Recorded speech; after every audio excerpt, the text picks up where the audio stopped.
Hello everyone, we're live. You did not see me go to the wrong screen, but we are live.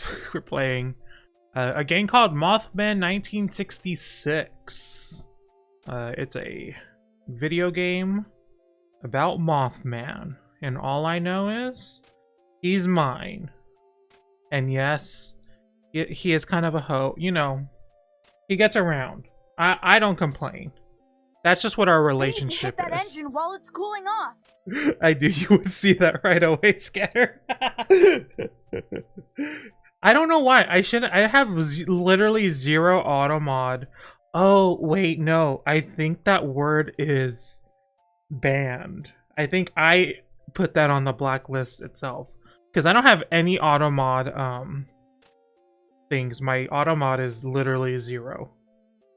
So I think I banned that word for a reason, and I don't know why. I don't remember why. But if I have a reason, and it's on that list, I will probably not take it off that list, because when I take it off, then that reason will come into fruition. But yeah, we're gonna play this Mothman video game. I think it's gonna be a lot of reading. So if you want to hear these dulcet tones, read words that are hard to read, because it's going to be black. It's going to be white text on a black background, because this is a 80s style computer game.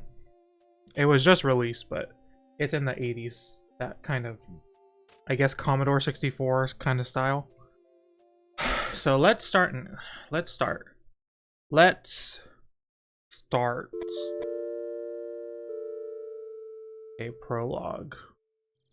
A halt. Allowing it to turn down a little bit. Three red and 5 black in the discard pile. Of the 6 cards face up on the counter, 2 are red and 4 are black. So 5 red in all and 9 black. You have no more moves. So you have to bet now. I didn't pay attention. Peg Mothman.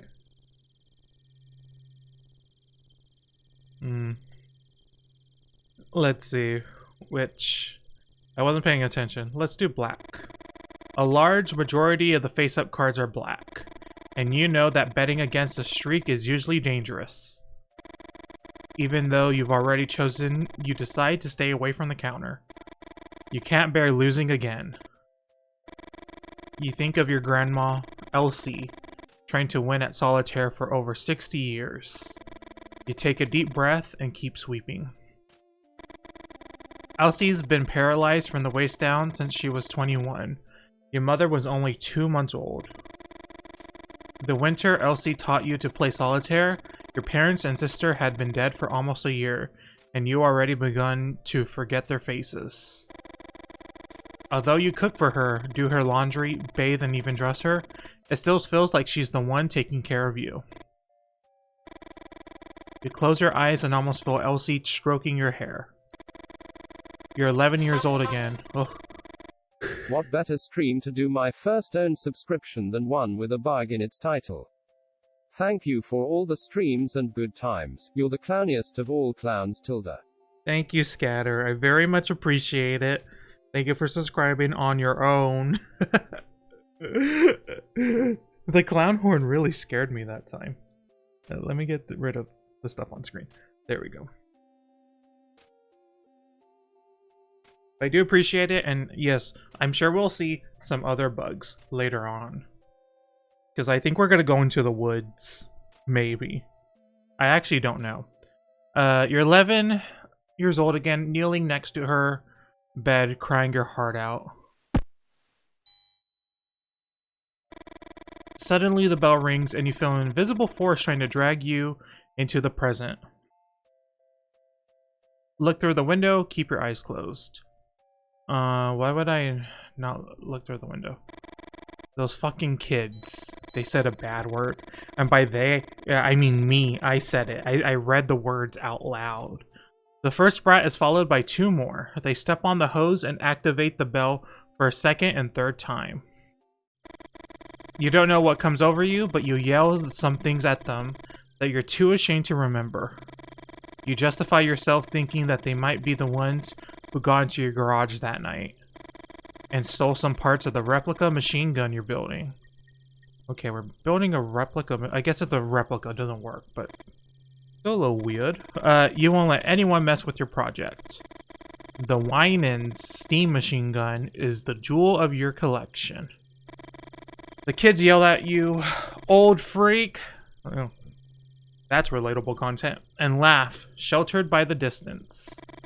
Deep down, you know that it can't be them. How would they know which parts of the machine gun were worth stealing? Anyway, the guard dog's being brought over in a few days, and you'll be able to stop worrying. Check the hose, go back in. Well, the hose is just the bell thing, isn't it? It's just... I mean, they're just kids running over, but let's check it.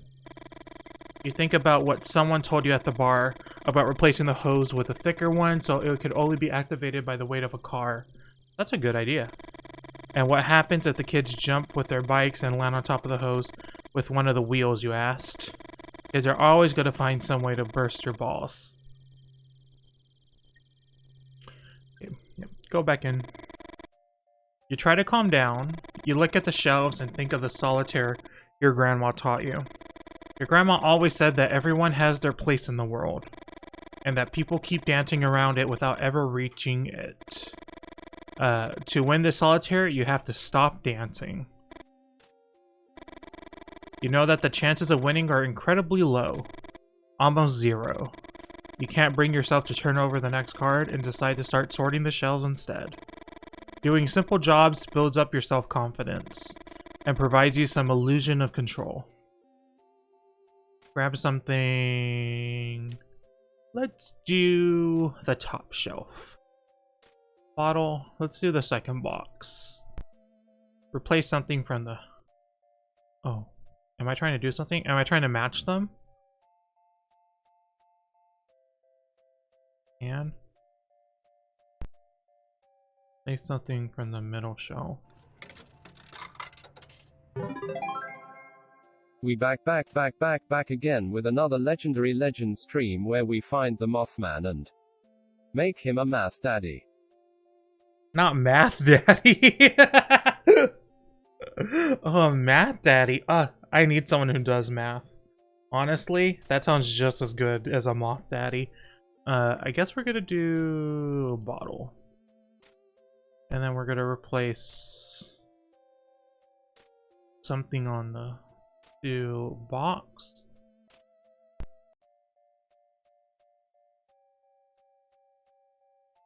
Bottle. Upper shelf. Back shelves. Good. One type of product on each shelf. I assume that's what I have to do. Oh, someone's a-comin'. Maybe he's a 2-in-1. Hopefully. It sounds like something you would do. Okay, you scratch your head. This time sorting the shelves doesn't help. You feel the same urgency as before, and you can't think of anything else. Is the card going to be black? You need it to be black. Suddenly, the air seems heavy, and you find it a bit difficult to breathe. 3 men in black are staring at you. Okay, through the window you see a black Cadillac by the pump. Yes? You wish you asked them how they got in the station without you hearing the door open, or how they left the car there without the bell ringing. But the trembling yes was the only thing you managed to utter. The moose. The moose?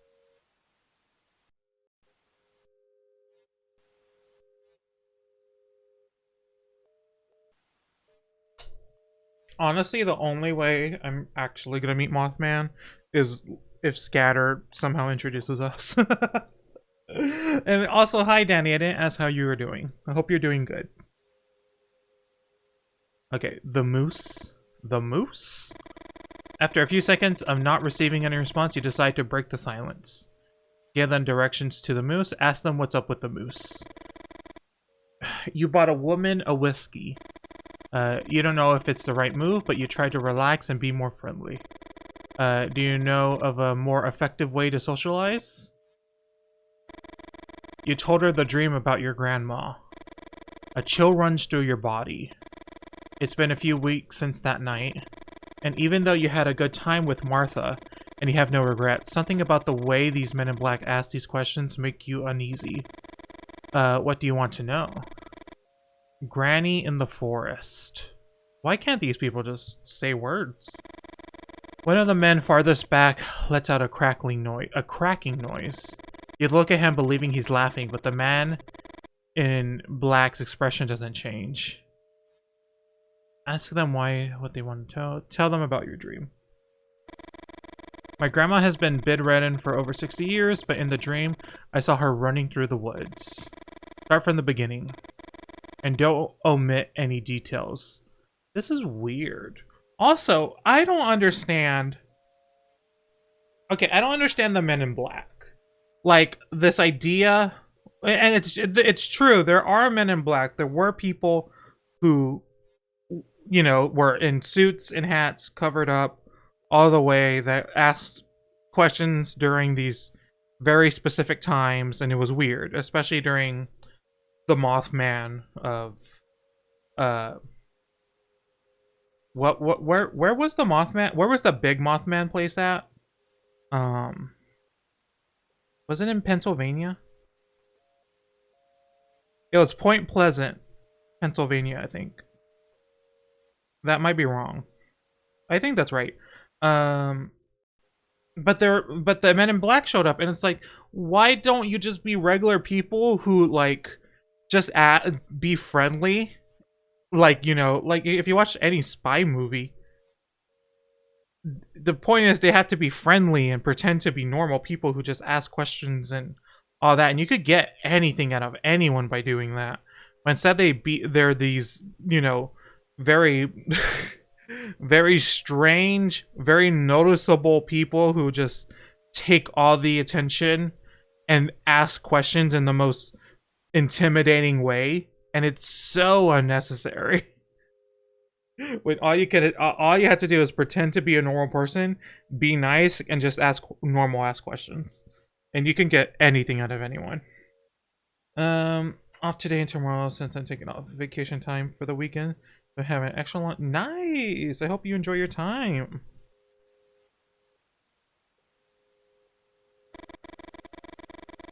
You don't know if it's the way they look at you or because of a certain authority in their voice, but you tell them everything about the dream. 5 or 6 weeks ago, you woke up in the middle of the night, certain that something had happened to your grandma. You ran up to her and Elise wasn't in bed. The window was wide open. You ran to it and saw someone walking through the trees. It was her, and she was holding a rifle, of the kind your ancestors would have carried in the Civil War. You tried to call out to her. Your grandma started running and shot 2 or 3 times in the blackness of the forest. You were about to go down to find her when a winged figure with glowing red eyes appeared in front of the window and screamed. You stumbled backwards, and after hitting your head on the bedpost, you lost consciousness. And you woke up in your bed and remembered the dream almost instantly. You went upstairs two at a time and opened the door to her room. Your grandmother slept peacefully. On the bedside table was the glass of milk you bring her every night and the deck of cards she uses to play solitaire. During the days that followed, you tried to convince yourself that it had all been a dream. Even though you couldn't explain where the little stitches at the base of your skull had come from. After a few seconds, one of the men in black speaks again. You only talk to suspicious people. Oh, going through your closet. I don't like going through my closet. My closet is... It's a endless void down there. The spots on her legs predate her birth, Holt. Okay, this is weird. The spots on her legs predate her birth. What is he talking about? Is it referring to the dozen of moles on your grandma's legs? And what do they mean by saying those spots predate her birth? Elsie always makes the same joke when you sponge her calves. Be thankful that you have to clean my legs and not my grandfather's. According to what she told you, her granddad had been shot dead by an experimental weapon early in the Civil War when his legs were ripped to shreds. The wine and steam gun son. The wine and steam guns. The wine and steam gun son. A machine gun that doesn't appear in any book. You think about the replica you're putting together in the workshop and you wonder if it was the men in black who had stolen those pieces. You're not telling anyone else about this visit, Holt. You start to complain when one of the men in black picks up a card from the counter. The top card of the deck. The crunch horrifies you. Okay, that is weird. The teeth of the man in black seem to tear more than simply paper.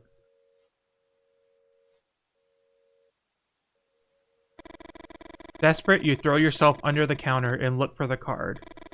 Your heart is pounding.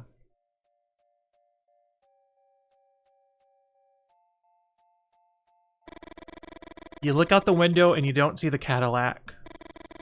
You walk to where the car was parked a few moments ago. You step on the hose and the bell rings. What the fuck? Jack of diamonds. Motherfucker, it's red. Damn it. We did it wrong. Or did we do it? I don't know what we did. You think about the edge of the men in black tore off. And you remember the noise he made when he chewed it. Was it a threat? I think it was it was definitely a threat. A warning? You wonder if you should tell your grandma everything that happened, or just keep your mouth shut. And keep playing solitaire with a marked card.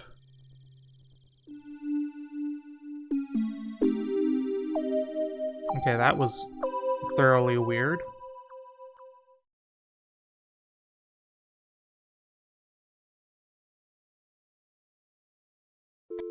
Okay, Lee.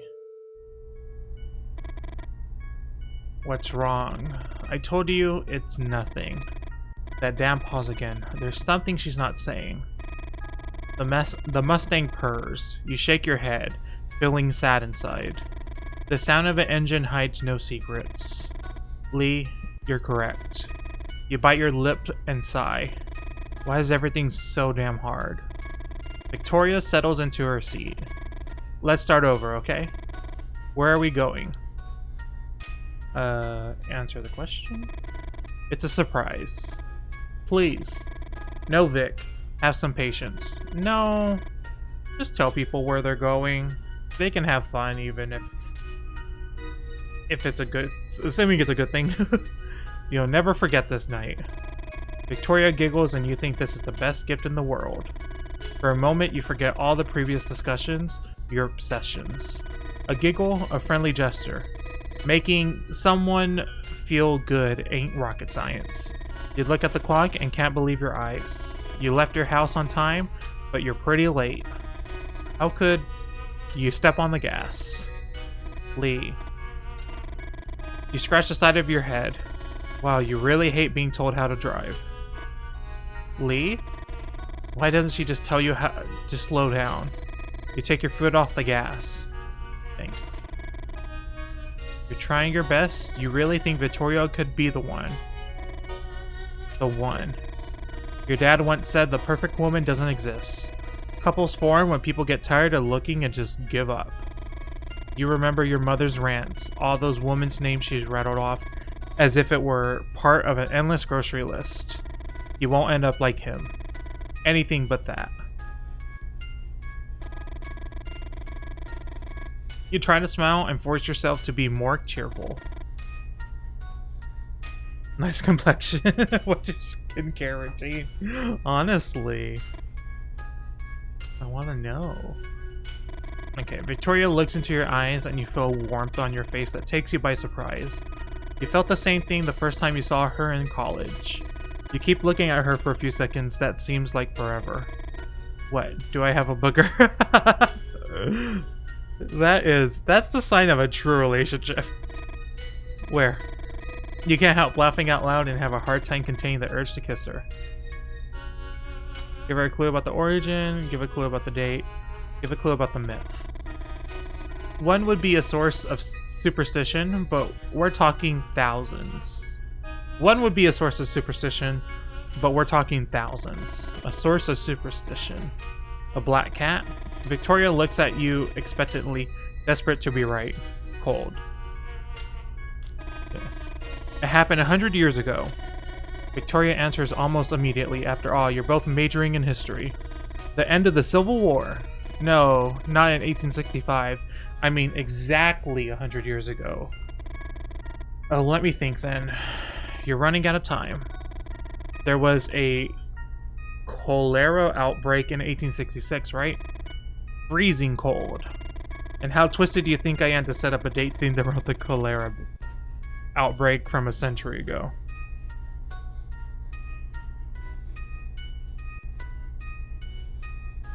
Hello, Narwhal. How are you?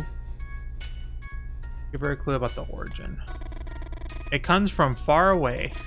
Victoria makes a gesture for you to complete the sentence. You just shrug. It comes from far away. I mean, that could be anything. Guess then. The circus? We're going to a circus. No, Vic. Aw, just give me a minute. You won't guess it unless you reach out to open the glove box and Victoria grabs your wrist. Better leave it to me. Victoria opens the glove box and examines its contents. A folder, a box, a flashlight. What are we looking for exactly?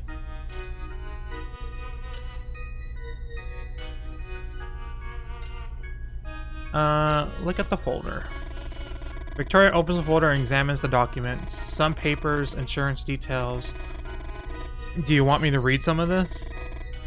You shake your head. Look in the box. Takes out the box and opens it. Let's see what you've been hiding. You think about saying something, but you instantly regret it and keep your mouth shut. Spare change, a lighter, a pack of cigarettes. Nothing to worry about, I reckon. Keep looking, please. Tell her to look under the flashlight. A book. 1966, Shelby Mustang. The car handbook? No, not that. What else? Tell her to see if there's something else.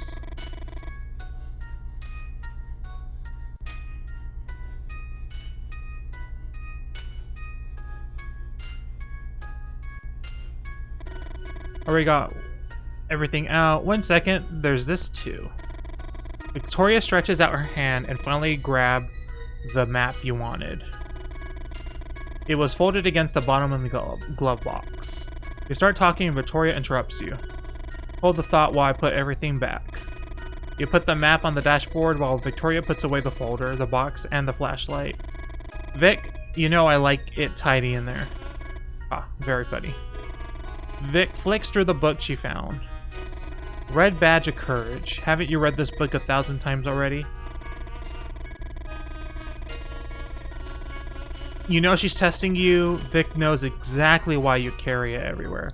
The novel that portrays the era you're obsessed with like no other. What the hell is this? Suddenly you remember you're using the pencil sketch that Victoria drew of you in one of your classes as a bookmark. A sketch she begged you with tears in her eyes to destroy, and you swore you already had. Vic, I'm sorry. I swear. Watch out! Oh. You swear to avoid a shape in the road. Victoria looks back. Lee? We almost ran that thing over. You put your hand on Vic's shoulder, trying to reassure her. Victoria points ahead. Just keep your eyes on the road, please. She's doing again, telling you how to drive. Well, yeah, you almost run something over. I think that's a rational way to respond. At least this time she came right out with it, instead of just saying Lee disapprovingly. You try to control yourself, but it's hard. It's not just this last thing, but the build-up of all the small gestures. You take the map and throw it on her lap. Victoria raises her arms in disbelief. The Leonids. Leonids? The Leonids, Victoria. We're going to have dinner watching the Leonids. I don't know what that is.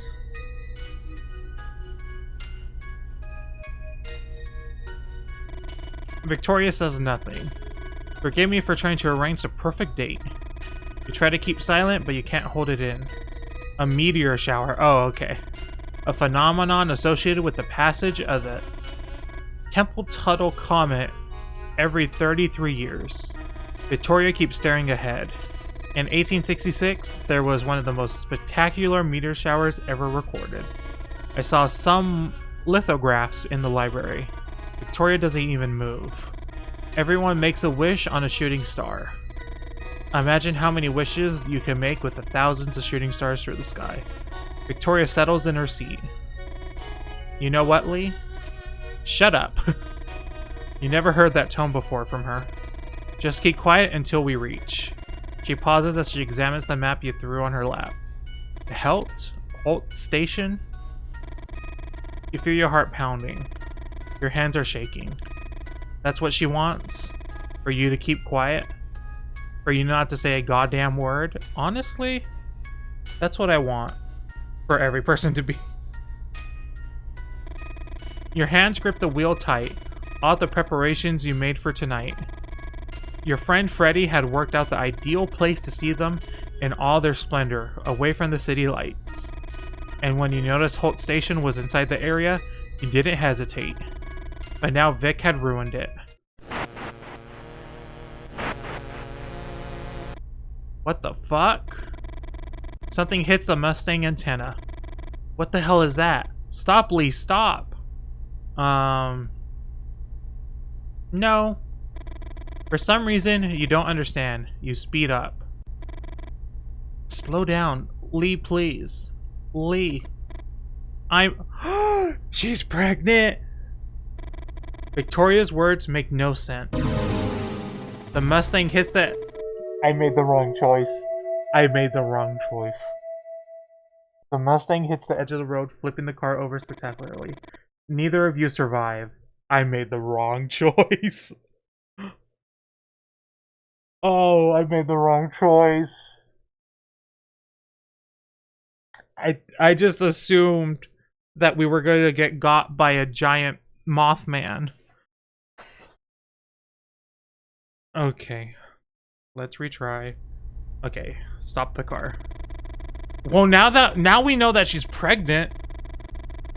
So now we have to think about that, even though it hasn't been revealed yet. You slam on the brakes. Instinctively, you put a hand in front of Victoria to keep her from hitting the windshield. You get out of the car and find a dead bat in front of the headlights. Who says that's the wrong choice? I assume the goal is to keep people alive. That's my assumption. You get out of the car and find a dead bat in front of the headlights. The animal had hit the antenna and somehow got entangled. You can't believe it. What are the odds of something like this happening? Don't bats have some advanced echolocation system like a submarine sonar? What starts as a simple grunt in your throat emerges as a helpless scream. Okay, he yelled fuck. This is what I get for trying to do something different. We should have gone to the movies. Lee, Vic's whispering. It doesn't take long to see why. Oh, okay. Over there. The coyote is watching you from the dark of the forest meets the light of the moon. Vic, we got this.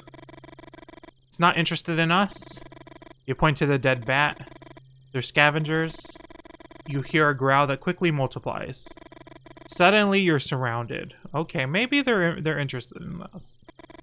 It's not the first time you face coyotes in the woods, but you aren't taking any chances. When I say run to the car as fast as you can, you try to recall all the advice you heard from situations like these. Make lots of noise, wave your arms around. One of the coyotes in front of you approaches. Yell and gesture. Yell at one of the coyotes on the side of the car. Yell at the coyotes on the other side of the car. Let's do on this side.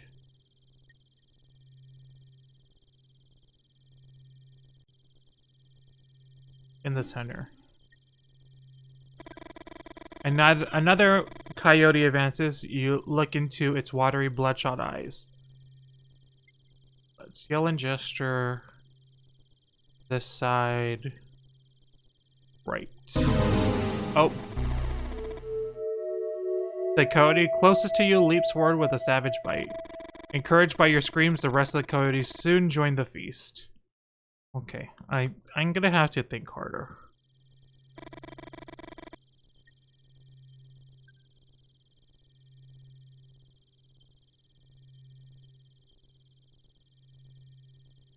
Is it?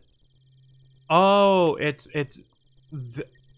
on the way they're facing. So this is the right. Okay. And this is the left.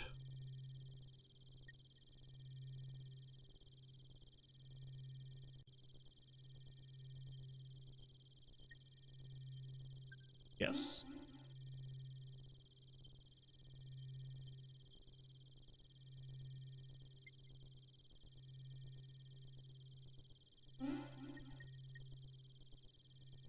Oh god.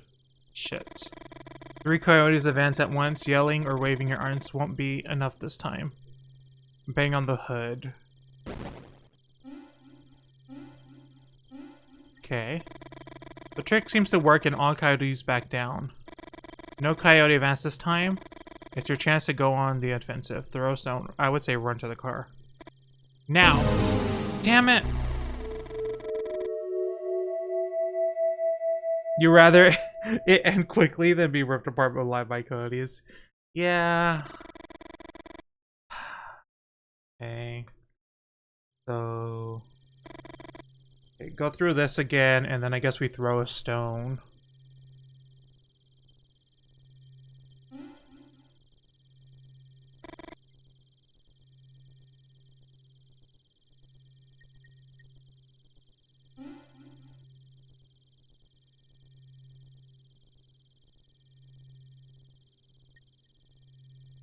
I don't think coyotes would actually act like this. I've seen coyotes. I mean, they're kind of vicious, but also... I mean, I could chokeslam one really quickly if I needed to. I've seen them look at dogs as they walk by, and I size them up, and I think I could handle probably 2 at a time. More than that, but I'm also the kind of person where I don't think you can handle 2 or 3 of anything. Because I think it would just overpower you, because it's just too much all at once. Which one? On the right.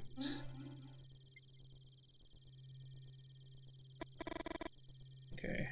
Hang on the hood.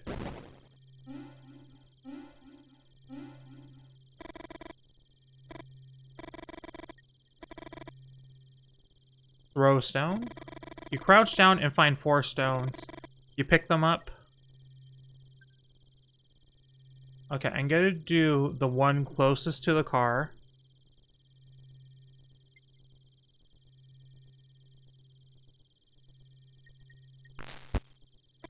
Okay.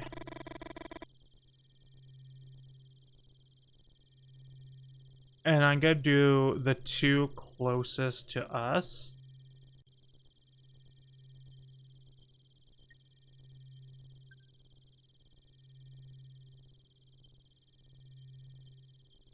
Maybe, I can't tell, maybe the center one.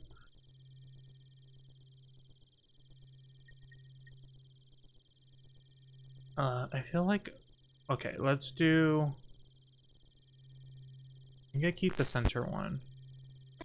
Okay. And then throw a stone. Behind you to your right.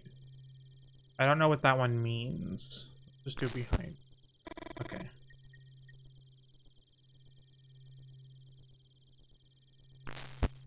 Okay. Okay. We did it.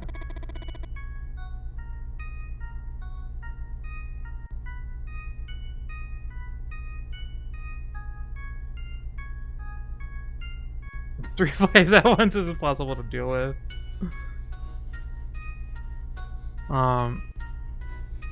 Yeah, I won't talk about what happened at the beginning of summer. You get in the car, close the doors, and Victoria starts laughing. Although you know the reaction is more adrenaline than anything else, you start laughing too, and then kiss her. You start out the car, and the V8 roars into life. You resume the trip.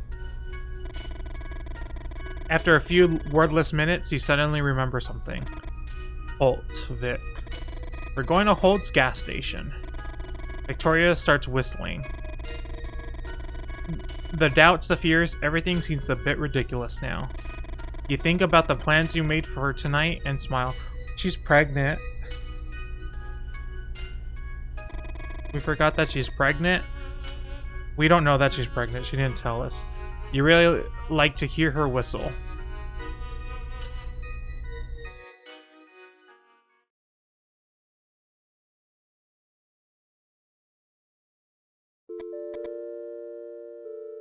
Okay. Victoria. Lee turns off the car and looks you in the eye. He smiles, and that smile seriously pisses you off. Smile back, tell Lee. Before you can open your mouth, Lee taps you on the leg. Wait here, Vic. I swear you won't believe it. You bite your lip and take a deep breath. You sense him greet someone. Holt? Lee had written Holt Station on the map he threw on your lap 20 minutes ago. He written it by hand, and it might be as well have said Hort Station or Hot Station. Hell Station, even. Lee's handwriting has always been intriguing to you. You remember that time you mentioned it to him, and he responded with a disproportionate anger.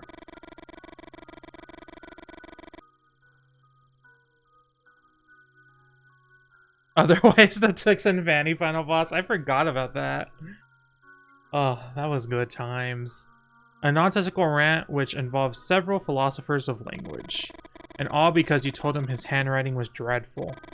But you now know where those reactions come from. That night you two got drunk by the lake, Lee told you his father would have wanted to be born ugly.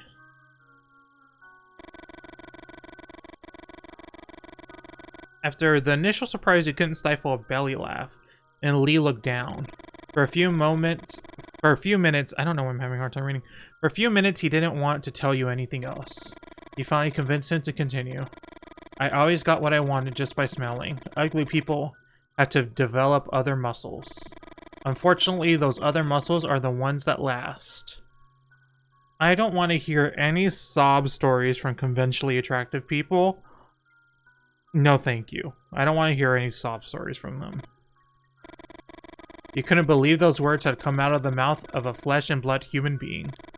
Maybe some poorly written character from a cheap romantic novel, but Lee's father? You picture Lee that night, throwing pebbles from the shore while telling you everything about his father's teachings. What does he mean? It is weird for it to come from his dad. Like, what does that mean? All that frustration. Was that the night you got pregnant? You've both been drinking. Suddenly, you find it difficult to breathe. The interior of the car feels like it's getting smaller and smaller. You need some air. Say hi. Holt, right? Holt seems startled. Hello? This is Victoria, my girlfriend. Be right back, Vic. You see them walk away with the box they took out of the trunk. And from the effort Holt's putting in, it seems heavy. What's inside the box? You're not stupid. You know that Lee has some business on the side beyond his work as an intern at the university. You heard some rumors, and you've had your suspicions. However, you never did too much digging.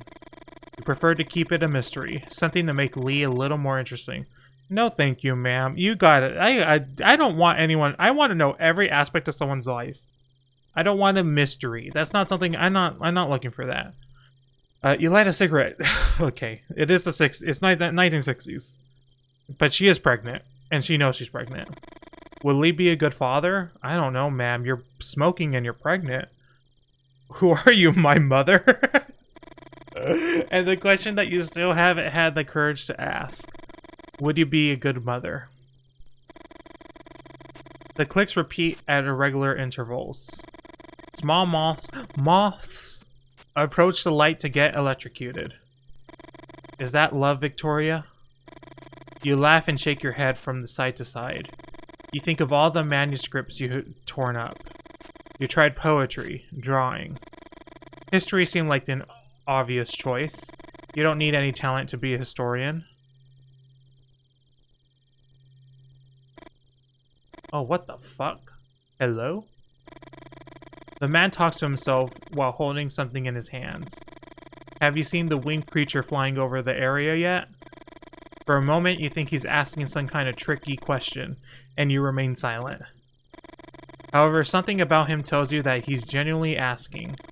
You look at the man bathed in the shine of the streetlight, and the scene fascinates you. Surreal, some of your old friends would have said. The ones that organized poetry nights and read whatever that is. Excuse me, you are? Oh yeah, sorry. Hill. Lou Hill. Writer. Victoria Greenberry. History student. Winged creatures, Mr. Hill? Lou, please. Can I call you Victoria? You nod. I'm looking into a dozen reports, Victoria. Numerous witnesses claim to have seen human-sized winged creatures flying over the area. Angels? Lou smiles, but the smile doesn't last long on his face. Look there at the top of the trees. It won't take you long to find one. You aim at the area Lou just told you. Everything's blurry, so you decide to adjust the binoculars. Adjust the focus wheel? Move right. Not rotate further.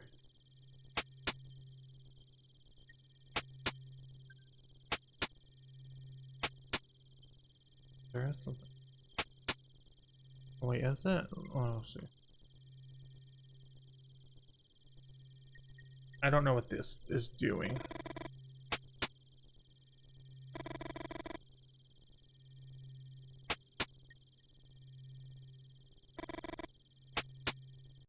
Oh god, we're gonna be here forever. I don't know what I'm doing.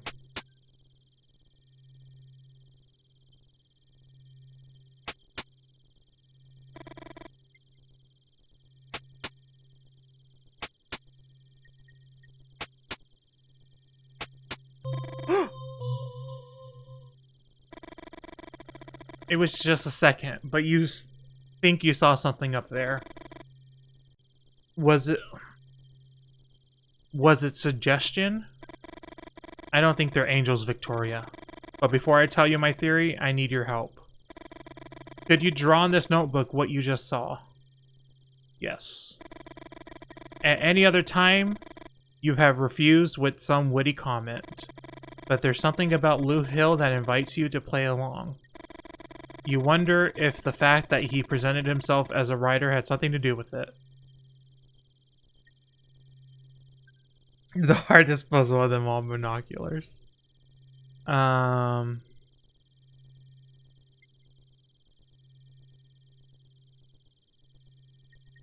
don't know what I was gonna draw. It was kind of like, I would say it was more alien than that. Draw body.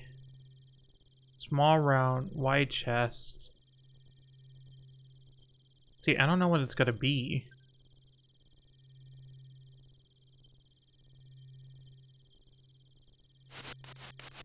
That seems kind of fine. Like, what's the small? No, I think... Wait, what's this one gonna be? No, I think it was the third one.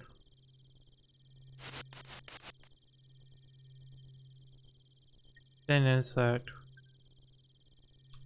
Well, we couldn't really see it. It was kind of blended in with the tree. Wide hips. Oh, that's a man. That's a man right there.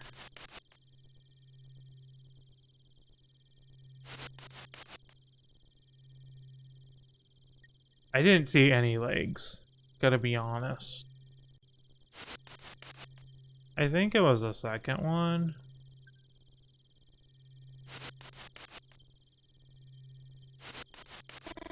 Before giving it back, you write some notes, further describing what you saw. Lou hadn't asked for them, but somehow they make you feel less anxious.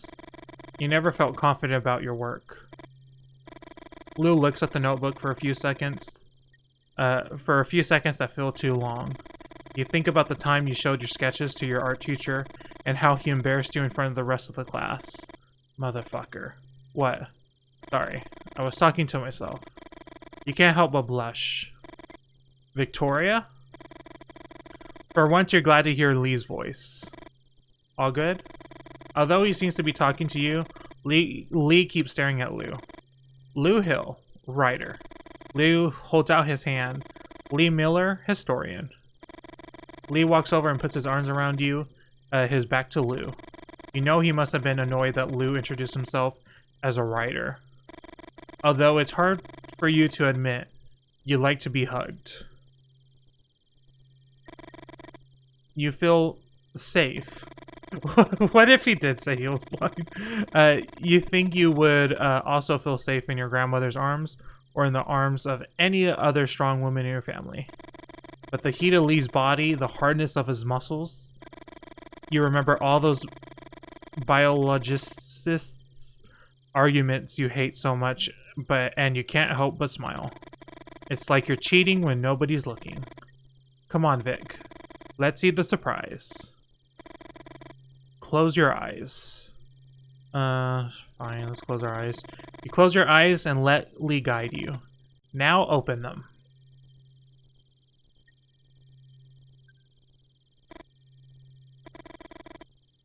So what do you think? A romantic dinner for two under the same meteor shower that amazed our ancestors. You instinctively put your hand to your belly, and when you realize it, you quickly put it in your pocket. You look at the dog tied to the post. The dog growls into the dark.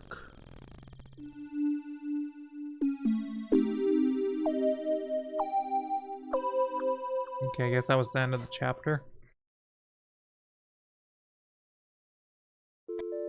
Okay, back to Holt.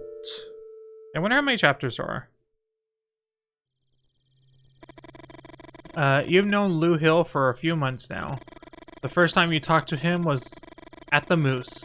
Lou was looking for information about some unusual lights in the sky. Victoria, I'm gay for your best friend. Oh, that would be one way to do it. It's also the 60s. I don't think that would happen. Not in... I don't know where we are.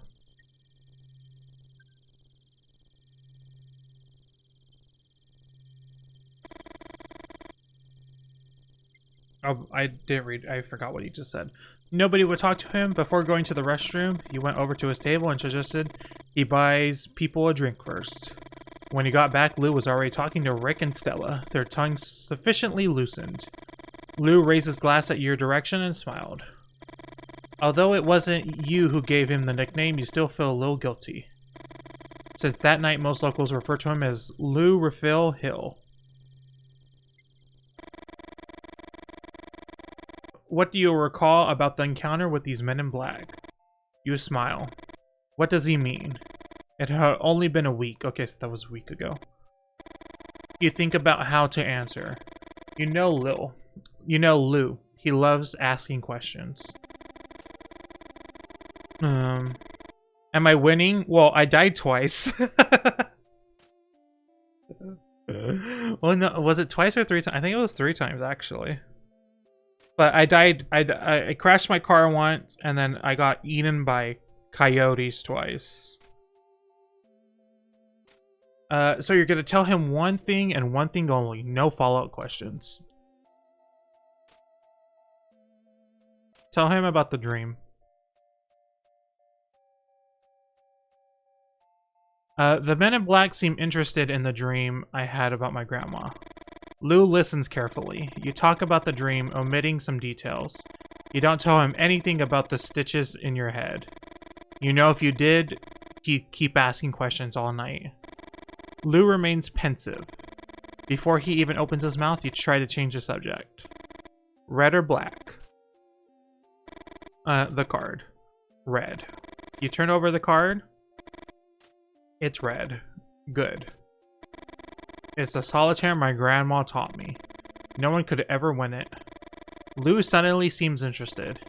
And how do you play it? Explain it, because I'm kind of interested too. Rules are simple, but winning? There's a reason why it's called the Impossible Solitaire. Let me show you.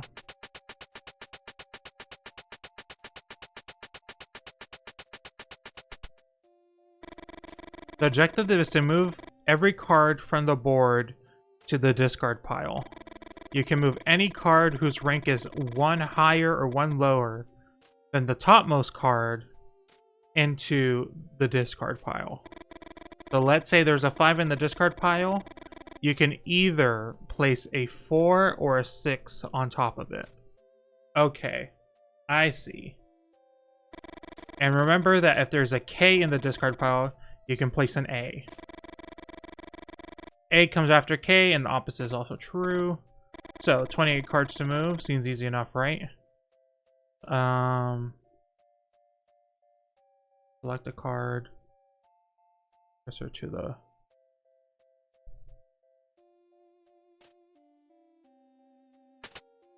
Okay. We're already fucked. Oh, I should have moved the queen. Wait, should I move the queen? Turn over a card. When you're stuck, you can turn over a card from the stock in the discard pile.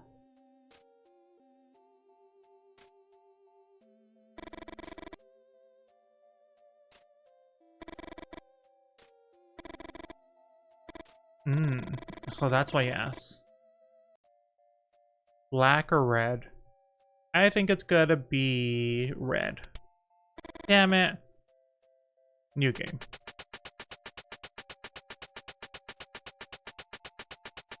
I wonder if I actually have to win this. Okay. So there's no 4. There is a 3. There's a 3, and then there's a 2, and there's an ace, a king, and a queen. Okay. So move cursor to the right.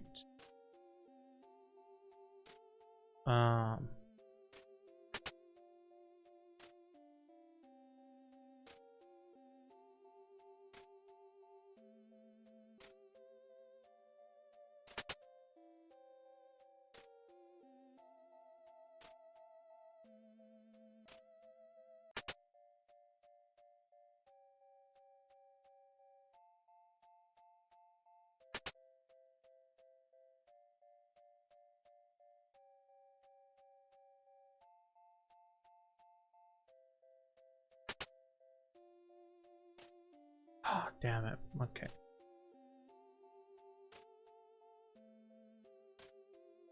I'm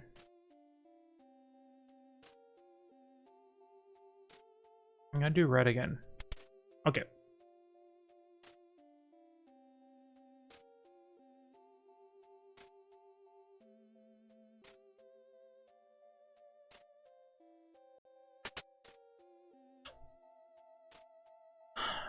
Nope.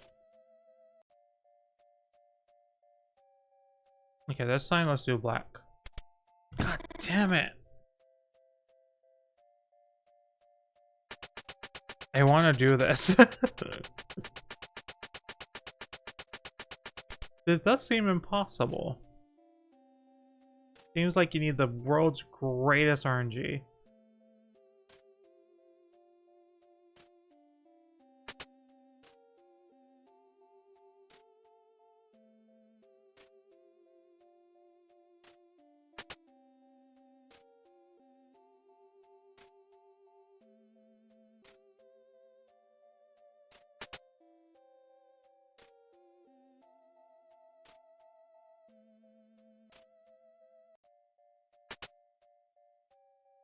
Okay, yep, that's all we have.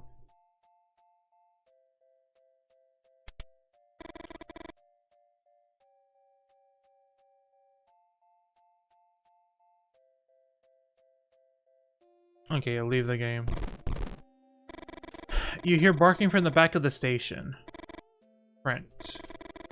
When they brought him in, they told me his name was Chase. Fuck it. It's Trent for me. You know Trent, right? From the Moose? Tall, prominent belly and a scar parallel to the growth of his beard. You laugh heartedly. Lil Hill might be a bit of a pain in the ass, but no one could deny he was good with descriptions. You think about the book he's given you. He signed it and everything. Where did you leave it? I call him Trent because he barks. Like Trent on open mic night. Open mic Tuesday. Come on, let's go to the garage. And see the machine gun. I felt 50% chance twice in a row. I feel like you need the best RNG in the world to win that. Okay, Victoria. So this is his idea of a special date. Looking at the shooting stars while holding your hand. Telling you his plans for the end of the semester. You can't stop thinking about the raw strength of the hug from a minute ago. Or how he scared the coyotes away by yelling and throwing stones at them. You think about your friend May, all those dark fantasies she told you about. Wait, what? But holding hands like this, smiling and talking and looking into each other's eyes, feels like giving up, doesn't it? You know you're to blame too. Aren't you playing the perfect girlfriend role? Don't you make eyes at him? Don't you say love whenever you call him? So, is this it, Victoria?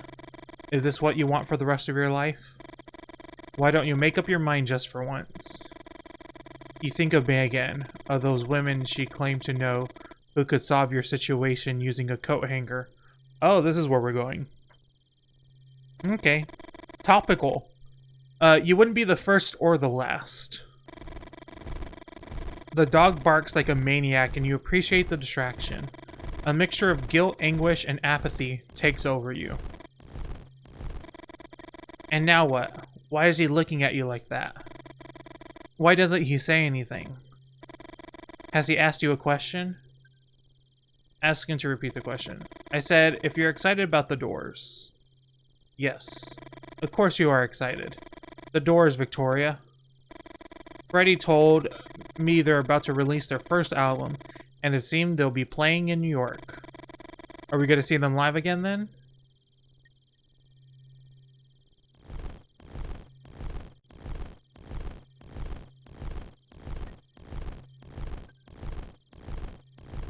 Is this sound supposed to be a dog barking?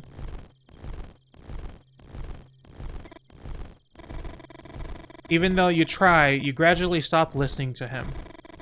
His hesitancy returns, and all those questions. And the fucking dog won't stop barking.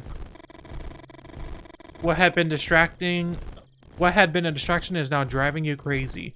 This tends to be what distraction does.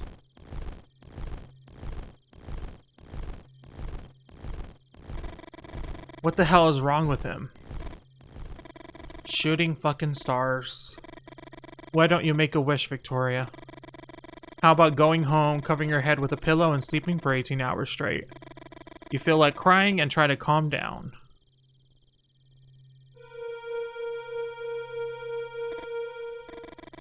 Those eyes. That creature you thought you saw in the treetops with loose binoculars. Had it been real? Not just your imagination?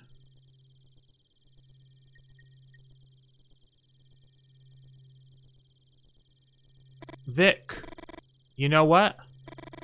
I'm tired of it already. Exhausted. I've been trying and trying for more than 10 minutes. Can you tell me what's wrong with you? You stay silent. You need to think. But Lee's right.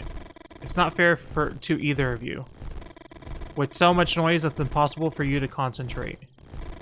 You know, they're all excuses though. Weed monsters don't exist. It's just your brain desperately. If there is not a Mothman and Mothman is just an allegory for pregnancy, I'm gonna be so mad. There better be a Mothman. Oh. Wait, what just happened?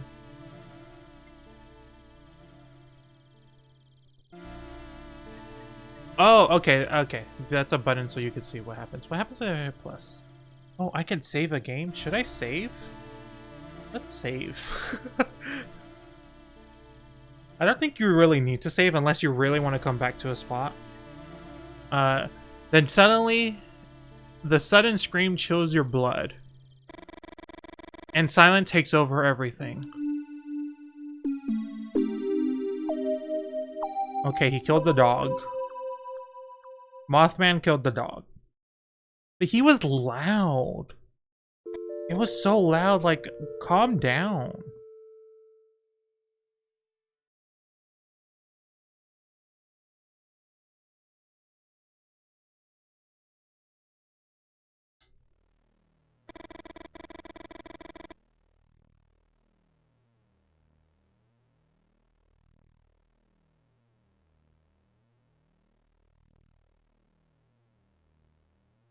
Okay. Have you met Lee, tall guy with the blonde girl? He made geographic copies of some docs I've used to assemble this beauty. Where did he get the docs from? You bite your lower lip. Do all writers ask so many questions? Lee works at the university in the history department. Lou adjusts his glasses. You don't know why, but that gesture irritates you. The Winans doesn't work like a normal machine gun. Normal machine guns use gunpowder to fire projectiles. Do you know what the Winan uses? Centrifugal force. Interesting. Is it? I'll just take your word for it. Lou repeats the gesture with his glasses. Today, Lee brought me some ketchum grenades. Do you know about ketchum grenades? I'm sure you're gonna tell me. You take a deep breath. Say it doesn't matter and leave the garage. Tell him about ketchum grenades. Although you can't stand Lou, refill Hill's tick. You enjoy it. Some people just, their glasses don't fit and they need to readjust them. It's not, you don't have to be like that. Ketchums are similar to footballs in shape. They have to land on their nose to explode. They were highly inefficient in Port Hudson, for example. The Confederates used sheets to catch them without exploding, and then threw them back at Union soldiers. Lou is about to say something when you hear a scream that makes your blood run cold.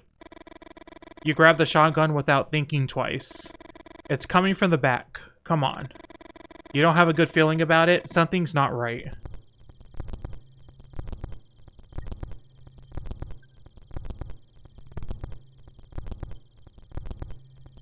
I hope he's gingerly eating the dog, like someone eats steak. Trent, no. Oh God. Although it feels like a dream, somehow you know. The creature is real. Your dog's suffering is real. And there will be no waking from this. Shoot the creature. I mean shoot the creature. You aim your gun. Shit. But you don't have a clean shot. I don't know what running is gonna do. I'm pretty convinced this dog is dead. You hear the muffled moans of your dog, and your fury blinds you. You drop the shotgun and grab onto the chain. Son of a bitch is gonna strangle Trent. Pull the chain, ask the rest to help. I guess pull the chain. You pull with all your strength. For a moment you think you're getting somewhere, but you feel the pull. And the floor disappears under your feet. We have to release. Halt. You know you should hit the floor soon. Don't move. Okay.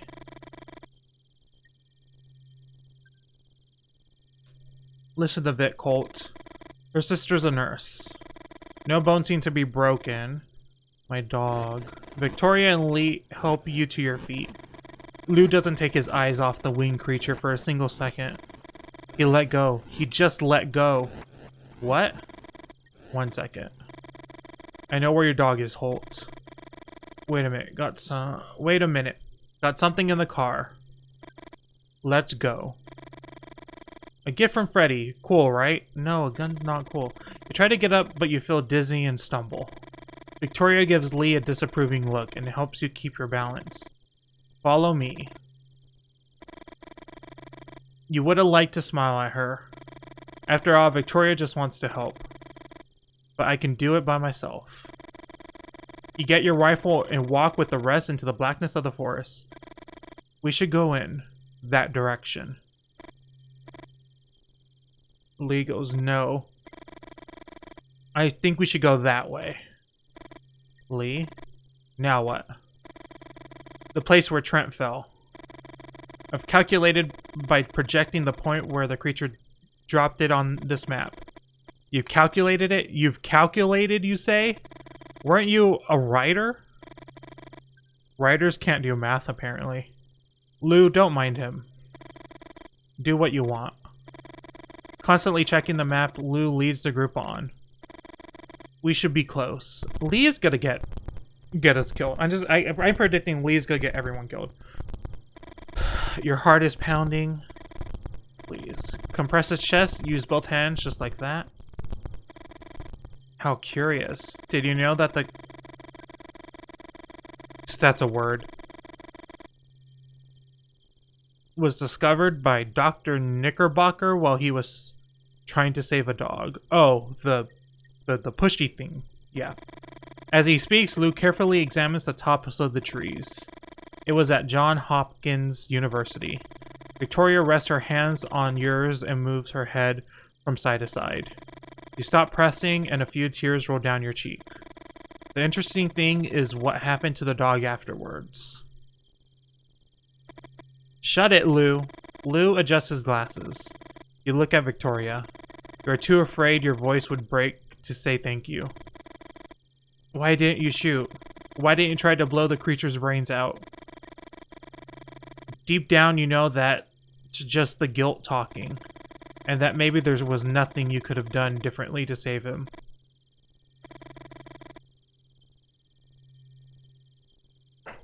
Okay. Oh, not Lee leaving. You stand up and look around. Lee's gone. Lee is gonna get us killed! I already said it! Fucking hell, Lee. He's like, I'm gonna go find the creature myself. It's like, oh my god.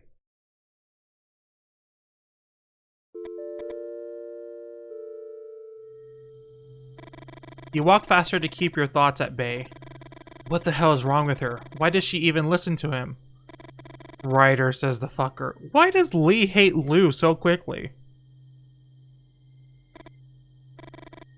What a loser. You walk through the woods confident that you will be the one to find Holt's dog.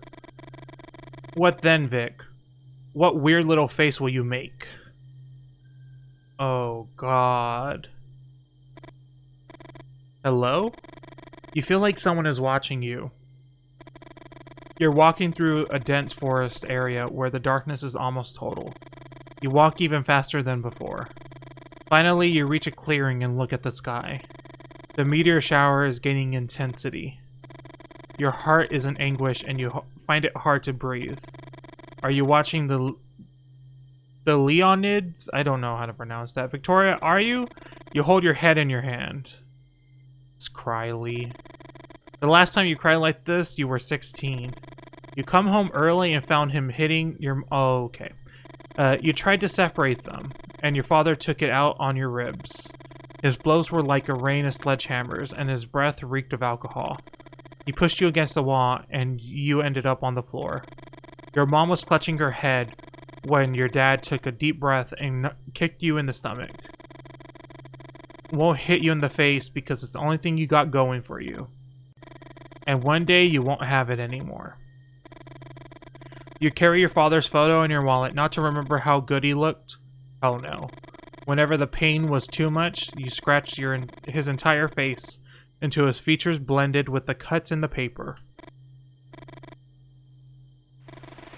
You seem to hear something, a kind of rumor.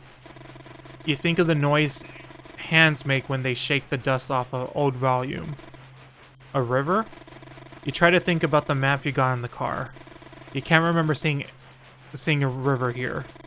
Further west, sure, but here? As you get closer, you hear it more clearly. You feel kind of calm. Not peace, but numbness.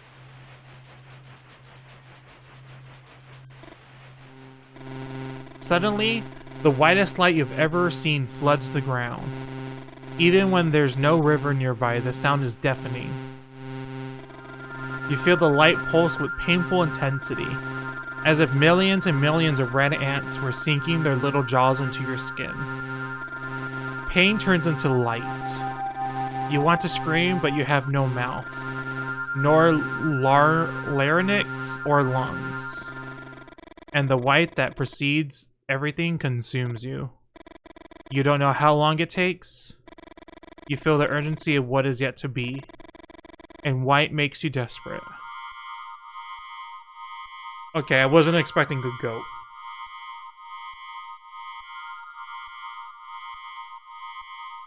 What is happening now? I thought we just got abducted by aliens. I thought that was fine. I was like, that's totally normal. What's this goat? You feel the white light leaving your body, and you hear your own voice screaming at the top of your lungs.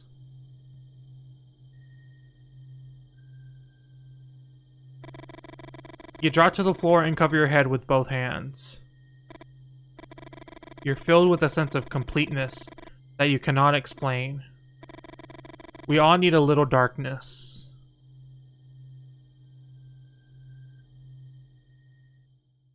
What just happened?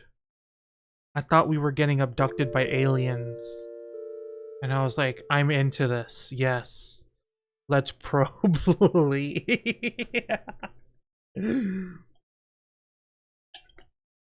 Look, I needed a little something for me during this game. And we weren't going to get the hot Mothman action that I think we deserve.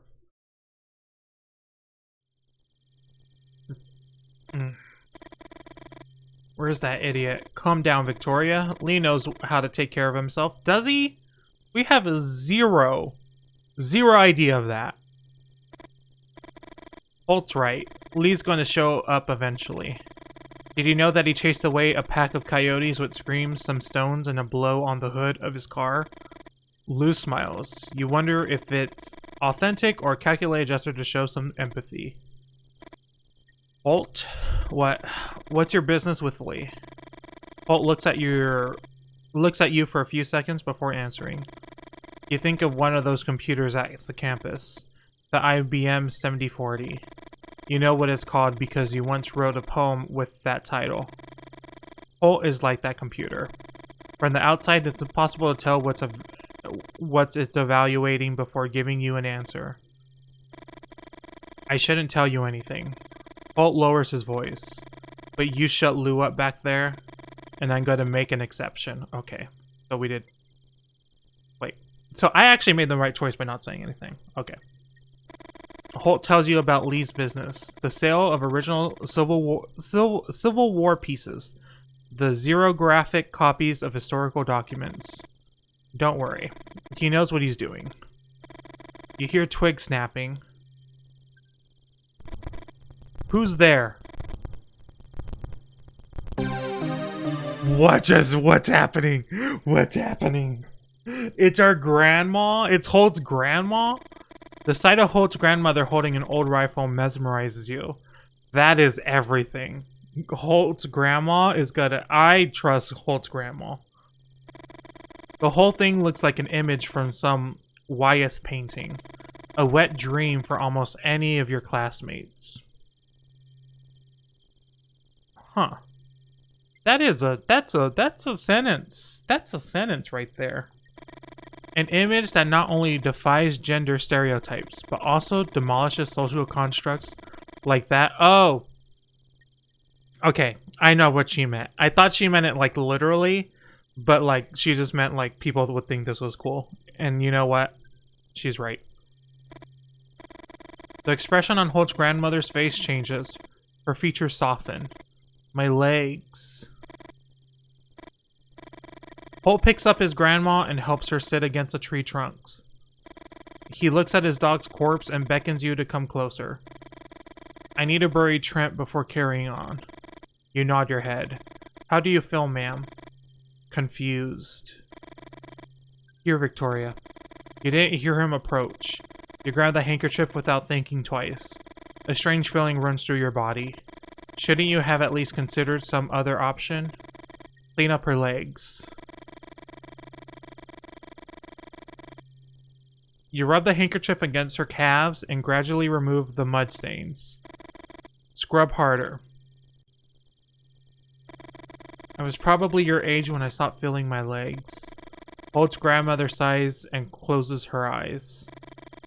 Have you ever seen so many moles together? Lou speaks almost in whispers. You wonder why. Let's go. Lou picks up the old rifle and examines it briefly. Holt looks at you with an expression you can't quite make out. Are you sure? No, you're not okay.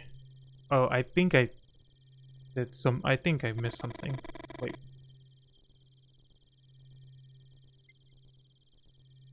Okay, he asks, are you okay? You say no. But what are you gonna tell him? That you're pregnant? That your boyfriend is missing? That winged creature out of old pulp magazines are apparently more than just fiction? You walk for a while in silence. What was... Try to think of something else, Victoria. A few minutes ago, you all started hearing the screams. Noticing sudden movements in the treetops. We're almost there. You find it hard to believe what you're seeing. Why are all these creatures flying? Oh, everything is all around. Interesting. Holt punches Lou in the shoulder. Interesting? Did you find it interesting what they did to Trent? We're not in one of those cheap books, Lou. A sudden silence befalls the group. I guess we'll wait. Lou adjusts his glasses. Holt blows air out of his nose and frowns. We gotta enter the gas station. You just cover me. What's even the plan? Running with his grandma in his arms? Why does he have to be the hero?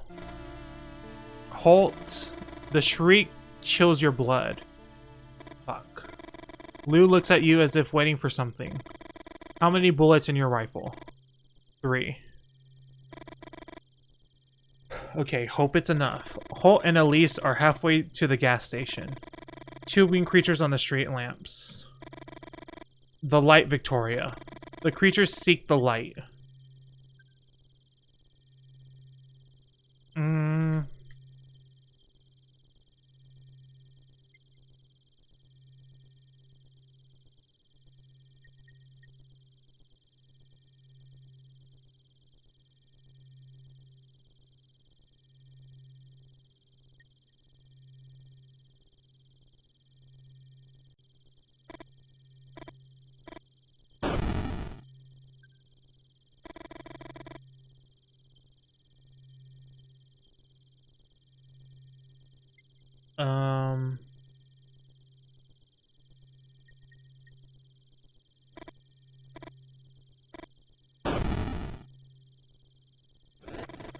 The winged creature flies to the furthest pole, and it does so over Holt and Elsie's head. Desperate, you run to help. The winged creatures rush at you. The pain blurs your vision, and you lose consciousness.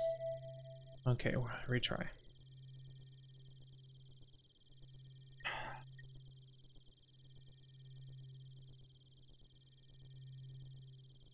What if we do the center?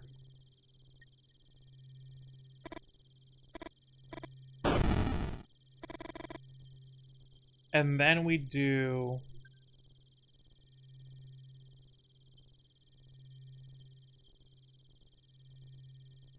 the closest.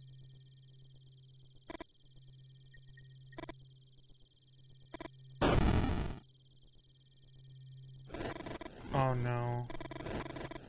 Oh, okay. I guess we'll do the farthest.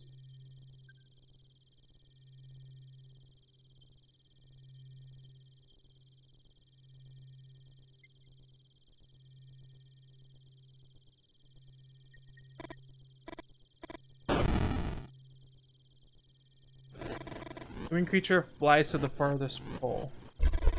The 2 creatures fight, take flight, and get lost in the night. Okay. All clear. Help me with Holt and Elsie, and let's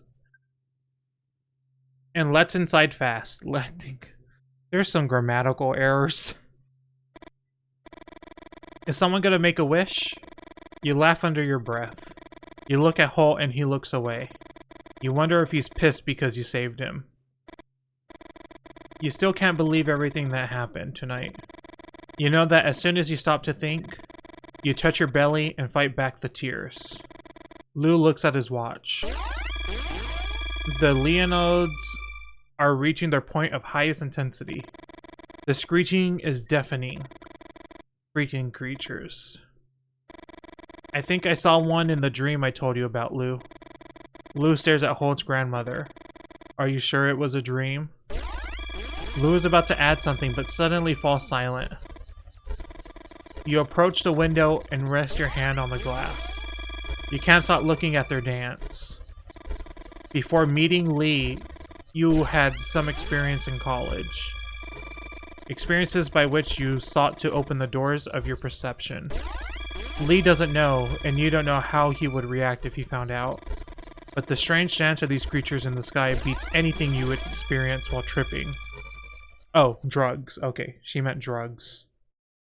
I was like, what does she mean by experiences? Okay. They called him the Jivaro of the Hills. What he did lacked a ritual component. It had nothing to do with the taxidermy business, even less with mummification. His shrunken animal heads were art, sold collector's pieces. One afternoon, Liam, his only nephew, stole a bear head. The head had been emptied of viscera and was floating in a solution his uncle used in the early stages of the miniaturization process. Liam lifted the head out of the bucket, wiped it dry, and put it on like a helmet. He stripped naked, left the house, and ran into the village. Liam entered the church in the middle of Mass, screamed at the top of his lungs, waving his hands up and down as if he were clawing. One of the congregation members pulled out a gun and shot him. You remember the sheer terror you felt when you saw the bear man running towards the altar. This is worse. Wait, what is happening?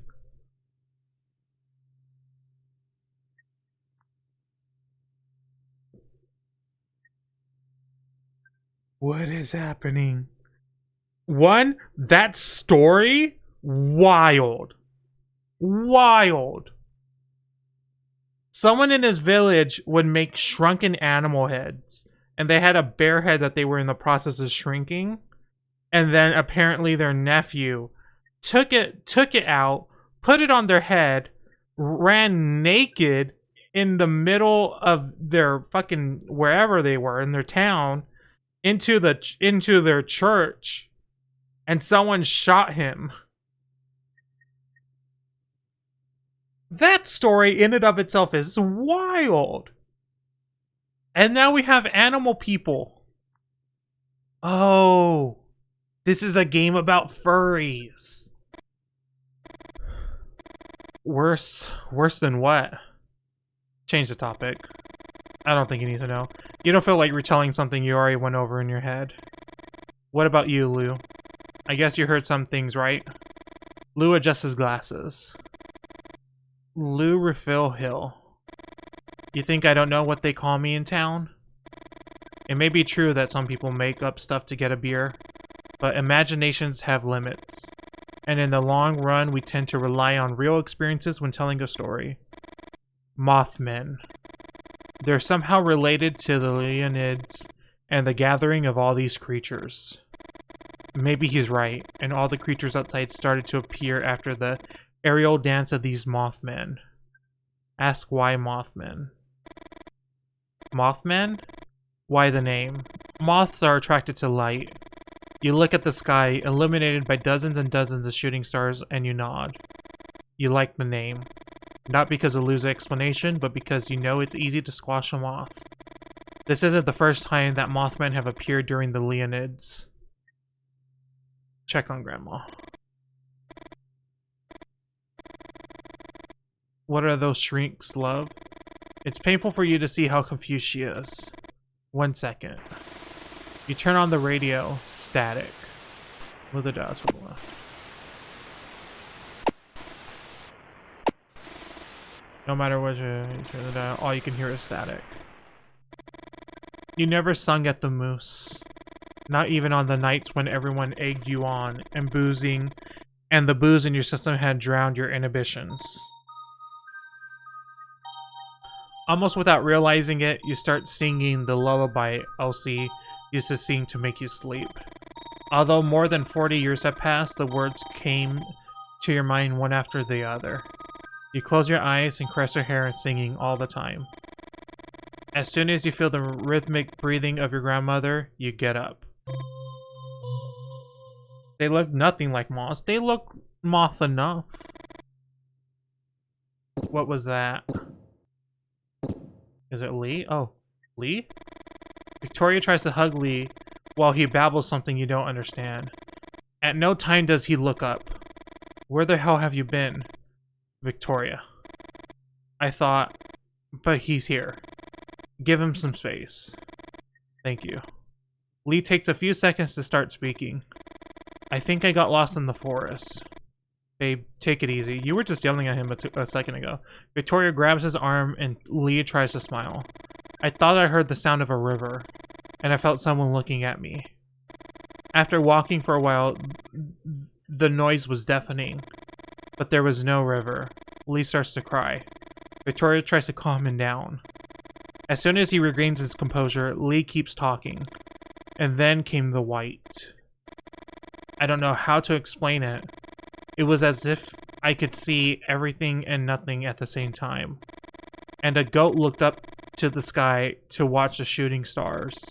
It stood on two legs, like this, you know. Just like this. I like how he's just figuring out, what the hell is going on? I think the time has come. Let me tell you a few things. Lou, if you had information, you should have told us this literally at the very beginning. The first Mothman, you should have said, this is what's happening. Lou clears his throat and begins to speak. Although you can't stand his tics or his false dramatics, you want to know what's going on. The Leonids occur every 33 years. Some are intense, like those of 1833, or the ones in 1866. Others are weak, 1899 for example. And those are the ones we have records of. You notice that Victoria grabs Lee's hand. Lou walks over to the window and points to the sky. This year, they're intense again. 1866, 1966, why 100 years difference and not 99? That 1 year discrepancy bothers me too. I think it has to do with the problem of our calendar, and the periodic adjustments that we are forced to make. Tell me, have you ever seen a medieval manuscript? No one answers. Just as you're about to open your mouth, Lou continues. They are usually adorned with warrior rabbits standing on two legs. Do you think those rabbits came from the imagination of medieval scribes alone? Those rabbits existed, and they were annihilated by man. Each meteor shower spawns new bipeds, and it was one of these storms that mankind arose. What makes us different from all of them is that we survived by destroying any other biped that came along, or by reducing them to the realm of gossip or fiction. Outside, the creatures begin to fight. Why? What motivates them? And what about Lou should you believe everything he says? That is stupid. I want to say that is stupid. I don't like that. I don't think that thought process holds any water.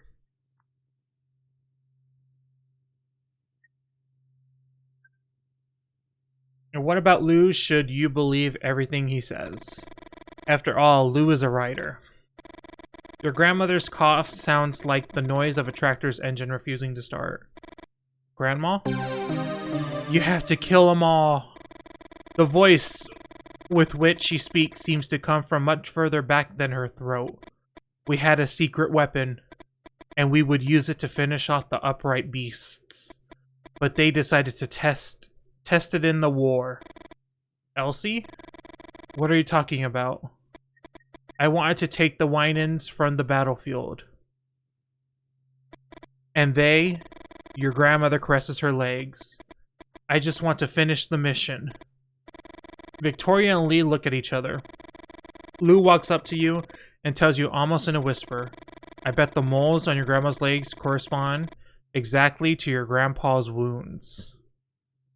Wait, what? Did you ever tell Lou about your grandmother's legs? You're confused, and Lou seems to notice. It's not just free beers at the Moose Holt. People tell me things. Lou speaks softly, but his words resonate loudly in your head. The moles on your grandmother's legs, her grandfather's legs riddled by bullets of the Civil War. Could it be that Elsie's grandfather was talking to you through your grandmother's body? The Winans? The Winans. A project that has obsessed you for a long time, and now you think you know why. You decide not to think too much about Elsie, her grandfather, the moles, the men in black. You're terrified that behind all your decisions, something more than your own free will was at work. Come on. The Winans. Quick, let's get her out. No, it's still not working. What do you mean it's not working? It has some kind of safety mechanism, and I still haven't been able to assemble it successfully. Here, see? The L's. You look at Lou with curiosity. On the blueprints there. Those L's are the rubric of a secret society founded in the middle of the last century. It's not so secret if you know about it, is it? Lou doesn't answer you. Why the L? Some say it's because of the way the knights move on a chessboard. Others say it's because of Lewis Carroll, the author of Alice in Wonderland. Exactly. Latanki-taki. Lou closes his eyes, holds a hand on to the bridge of his nose, and clears his throat. Can this guy be any more affected? A stick I found that weighed 2 pounds. I sawed it up one day. In pieces 8 of equal weight. How much did each piece weigh? Everybody says 1/4 of a pound, which is wrong. A riddle. At this point, Victoria strokes her chin, and Lee nods his head slightly, as if he's counting something. Do you think it's time for a riddle, Lou? Lou raises his hand and moves aside. You take a deep breath. It shouldn't be that hard to find the right configuration. Examine pieces. Rotate the piece. Okay. I don't know what we're doing. Rotate a piece from the first row. I don't know what we're doing here.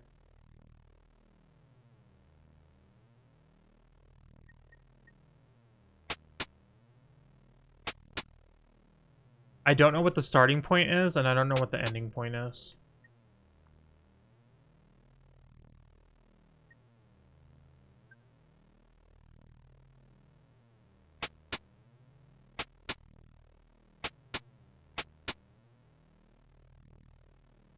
I don't know what we're doing.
Is that one of them? No.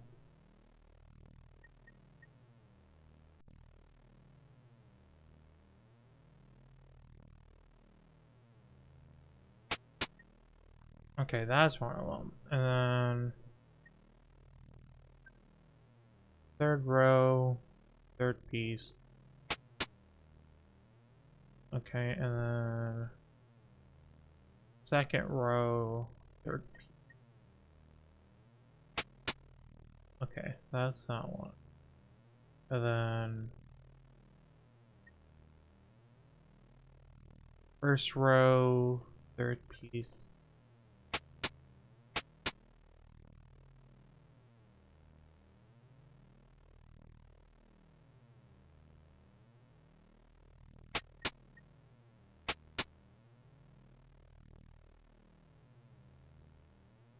Is that not right?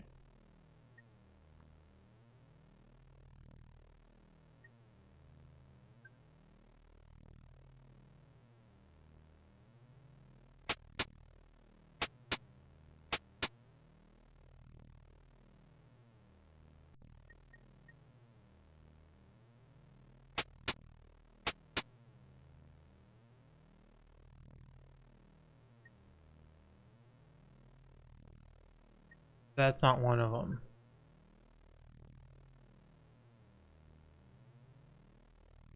Right? Okay, there's one there.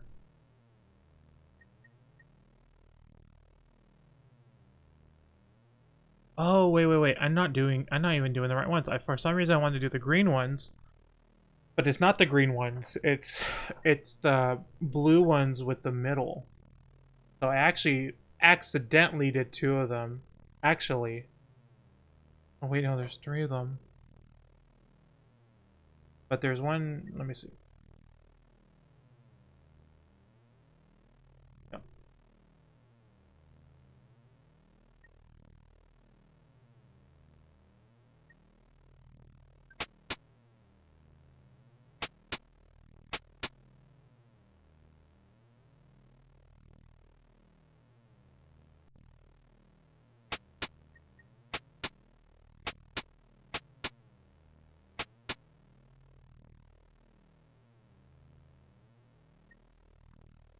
That's not right.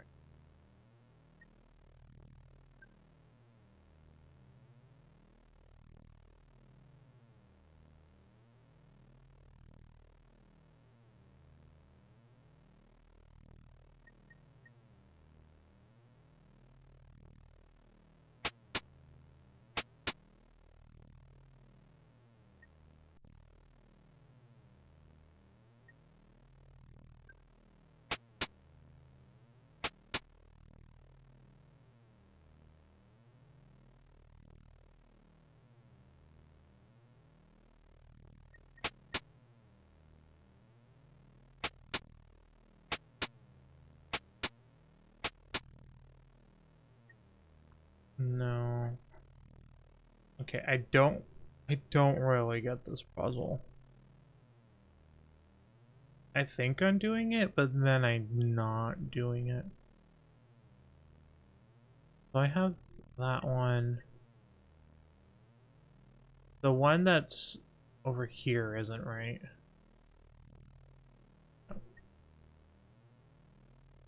Second row, third piece.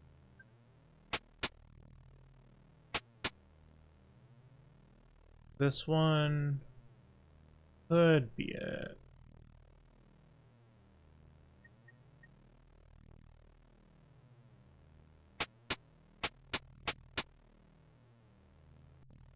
Nope.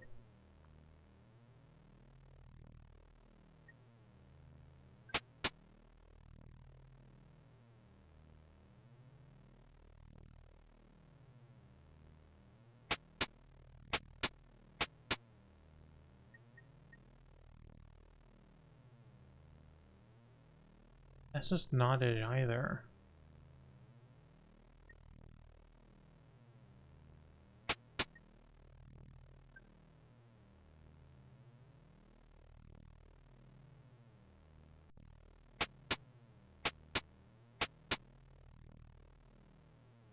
And that's not one of the things.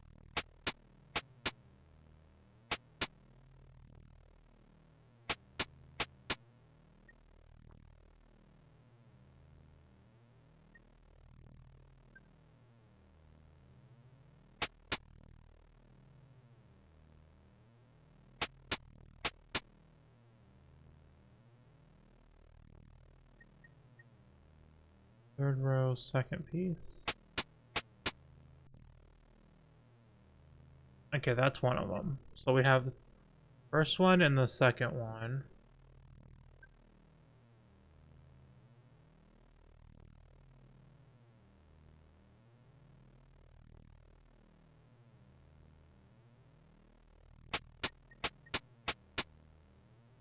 That's not one of them.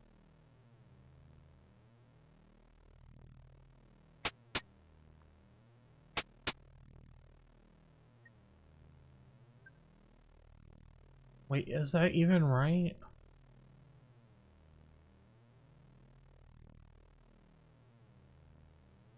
I don't know if that's right. Let's just...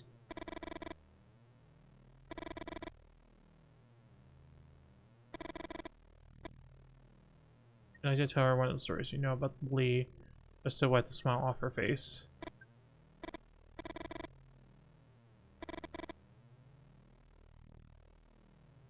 Okay, talk to Lou. What was that about the order, Lou? Lou smiles. His smile seems authentic and you listen to him.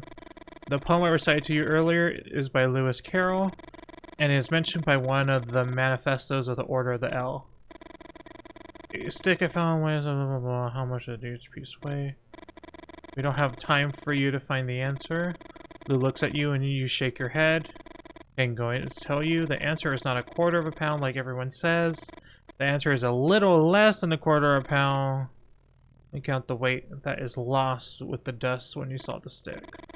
Lee snorts and Victoria bites her lip. The answer may not convince you, but for the order it's represented by something important. The answer highlights the differences between abstractions and the real world. In an abstract reality, cutting a branch does not produce dust, but it does in our daily life. One of the main goals of the order was to bring the riddles, games, and puzzles to the real world. Lou stands next to you. Can I try Holt? There's screaming outside. You look at your grandmother, or rather your grandmother's grandfather possessing her body. This game got really weird real quick. You wonder if you should accept Lou's help or keep trying yourself. Either way, you're grateful that Lou has stopped talking. Accept his help. You move to the side and leave Lou in front of the safety mechanism. It was just that easy. The mechanism, did I get any of them correct? Wait, how? I did that one, but that one's not there. Is it because it has nothing to do with the direction? It has to do... No, it does. Wait. I don't get it. It's fine. Although outside the creature's shouts are getting louder, you can't help but feel a certain happiness. The Winans is finally complete. Now everybody out. Elsie stands next to the Winans holding a rifle. Lee, Lou, and Victoria stand back a little.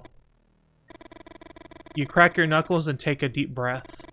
At the helm of the Winans steam-powered machine gun, you feel something strange.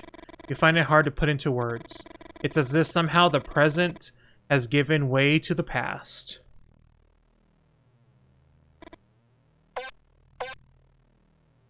Rabbit men!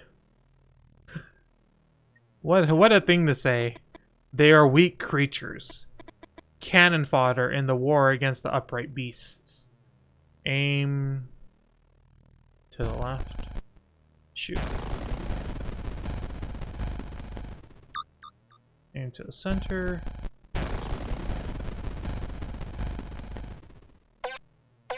Oh god.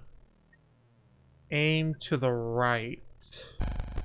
Shoot.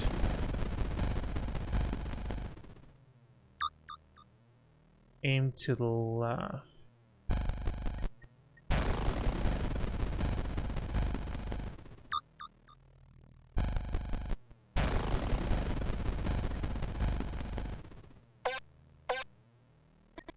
Beware of the dogmen.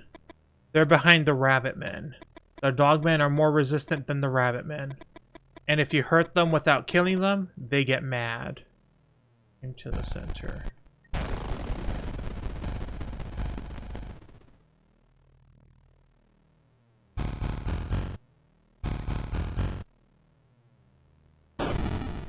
Elsie, eat this bullet. I'm here to cover you, but don't get too confident. I can kill one upright beast, and then I need to reload. Okay, so she can't kill them all. Okay, the others went inside. Hey, where are you going? Okay, aim to...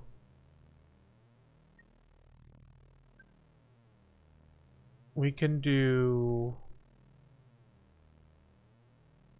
the right...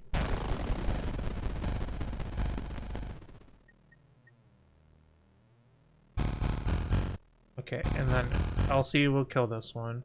And then we do the center?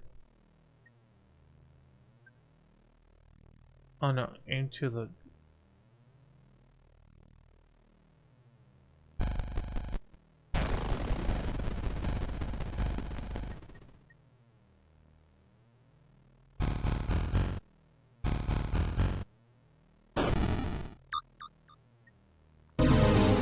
The beast attack while Elsie tries to reload the rifle, and the machine gun cools down. Although you try to defend yourself, the jaws of the creatures close around your neck, and you bleed to death. We try. Okay. What's the right order? Let's do, I guess, right, center. No, because they're at the exact same position, so I would get attacked no matter what.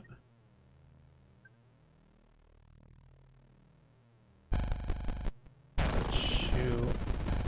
Let me try right, center, left.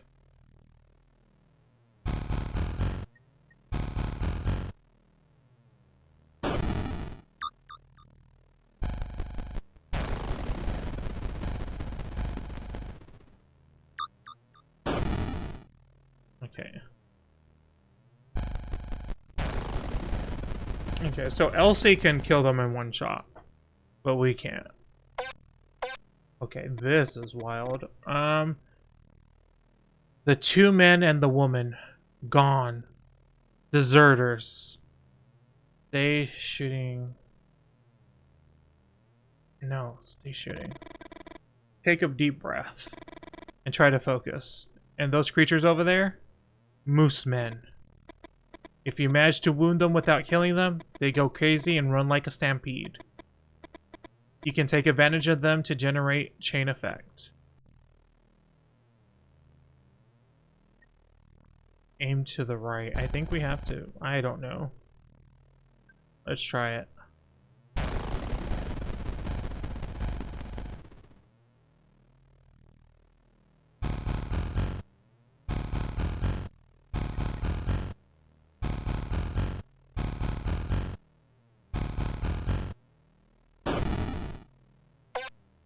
Okay, somehow that worked out. Aim to the left, I think.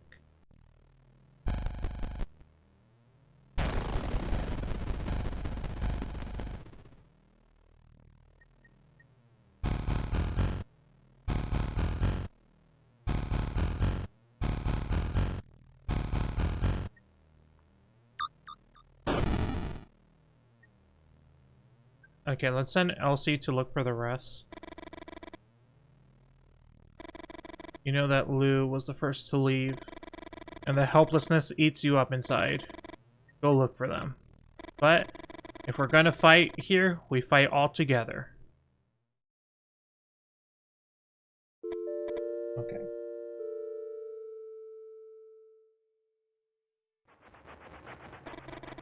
I don't want to keep running away. I should be out there and win my Red Badge of Courage. The Red Badge of Courage is the title of the Civil War novel you read and reread over and over again. It tells the story of a Union soldier who flees the battlefield. From that first act of cowardice, the only thing that protagonist longs for is to receive a war wound. The definitive proof that he had become a man. Your Red Badge of Courage? You want a real Red Badge of Courage, Lee? I'm pregnant. Your head spins. You find it difficult to organize your thoughts. You are going to be a father. You think of your own father, of all your suffering. I don't know if I'm a coward, Vic. Lee, do you know that Stephen Crane wrote Red Badge of Courage without even setting foot on a real battlefield? The first time you saw Lou, you wanted to twist his arm and bring him to his knees. Now you smile and put an arm around his shoulder. Thanks. Come on and fight! This grandmother is amazing. I know it's a ghost possessing the grandma, but still. Out, I said. I love this. My red badge of courage. Lee, don't. Pull, push. Push. You push. Elsie rotates her shoulders, and the rifle points at your chest. Okay, we died. You hear a shot, and you fall backward. You die on the spot. Well, there's your red badge of courage. Cool. You pull, Elsie rotates her shoulders and stumbles. The rifle points at the ceiling. Well, you push. Elsie loses her balance. The rifle points at her body. Push. You push and you hear a shot. It wasn't Holt's grandmother, Lee. Your hands are shaking. You don't fire the rifle. However, somehow you have been able to feel the different endings. You knew that in one of them, Elsie would be shot, and yet you didn't stop. She's alive. They shot me. The resilience of the possessed. You don't know why you're surprised. After all, Holt's grandmother is possessed by her own grandfather. Okay, I'm gonna say, out of all the aspects of this story, this is the one I like the least. I really don't like that the grandmother is possessed. I don't think that was necessary. A soldier who fought in the Civil War and was mowed down by a machine gun. The same machine gun whose burst you now hear outside the gas station.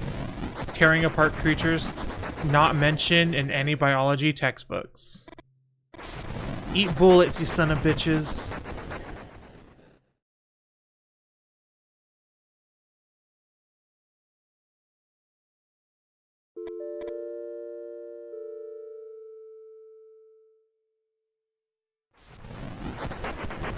Now, you don't think about it too much. As Holt fires the Winans machine gun, you run as fast as you can. If you want to survive, you have to get away from there. The only word you can think of to describe what you see is pandemonium. And not only in the traditional sense, a place of noise and confusion, but in the original sense of the word. The place where all demons congregate. Lee tries to make himself heard over the gunfire and the shrieks of the creatures. To your left, Vic. Get down. I died. Too late, the creatures catch up and you feel their claws ripping your belly open. Horror clouds your vision and you lose consciousness. You never wake up again. Okay. You feel jaws closing not far from your neck. You try to run faster. Get down. You duck down and feel the claws of the creature raise the back of your neck. You keep running. Right. A pigman tries to grab your arm, but you manage to get away. You're almost there. You get in the car and slam the door shut. You hear a knock and jump in your seat. Let's go, let's go. Lee speeds up, and the pandemonium is soon behind you. You think about Lee's previous car. What a clunker. And now you know Lee managed to buy a car like this one. And now you know how. Holt told you. Poor Holt. The Leonid's upright beasts, intrafamilial possession experimental weapons. The orders of the L's. Men in black. The Mothmen. There they are, the topic of my next book. You touch your belly. With all that you suffer tonight, Lou's comments seem a bit inappropriate. You travel in silence for a few minutes. Are you alright, Lee? You look a little pale. Lee takes a few seconds to answer. I don't know. Lee scratches his head. I can't see things before they happen, Vic. Lou leans for? It's not that I see the future. I don't know how to explain it. It's like I can see several presents just before they happen. Come on, babe. Victoria? What you're saying, Lee. Have you felt it since the episode you told us with the white light? Lee's hands are tightly clasped on the steering wheel. It's not like I can control it. The first time I felt it was in the struggle with Elsie. And the second when we were running to the car. Lee looks you in the eyes and suddenly you can feel all his pain. In some of the presents, the creatures Vic. Lee's voice breaks. The creatures. And he begins to cry. Lay a hand on Lee's shoulder. You feel him gradually calming down with the contact. He rests his head on your hand and strokes his cheek. After a few minutes, you remove your hand and settle back in your seat. You look for Lou in the rear view mirror and see him jotting something in his notebook. Lou seems to always be writing in one way or another. You envy his tenacity, and you wonder if maybe that's what it takes to be a writer. Well, Lee steps on the brakes and opens the door to his side. Wait here. What happened? Can you see anything from there? You shake your head. Here he comes. A goat baby? It's hurt, Vic.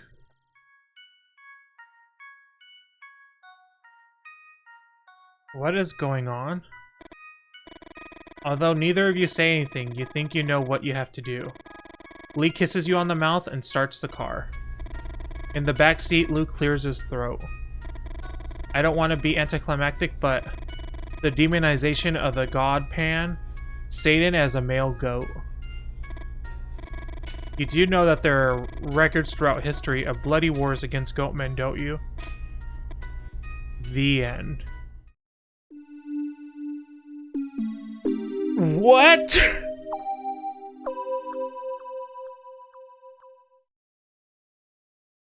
That's how it ends? So we don't know what happens with Holt?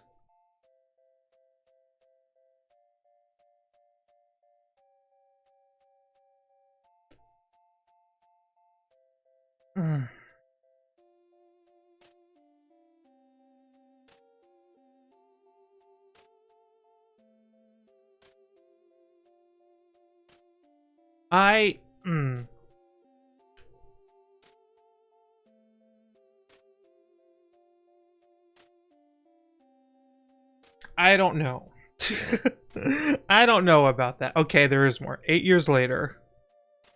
Are we gonna have twin goat person children?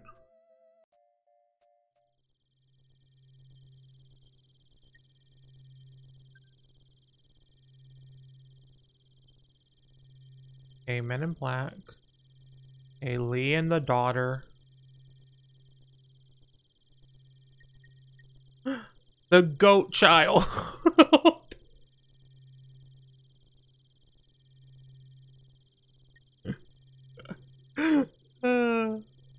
Just a goat child.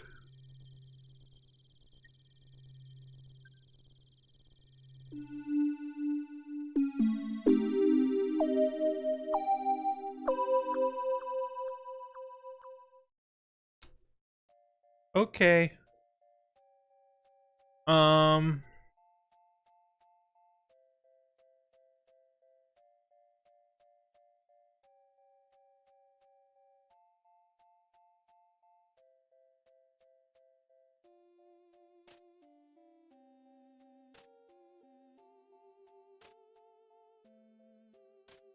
Oh, okay. I think Holt survives if we did all of the cryptid waves.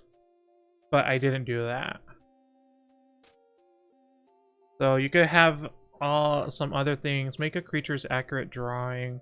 Make a really inaccurate drawing. Oh, damn it. I hate going through this. Answer properly to an unheard question. Survive all cryptid waves. Die all possible deaths. Okay.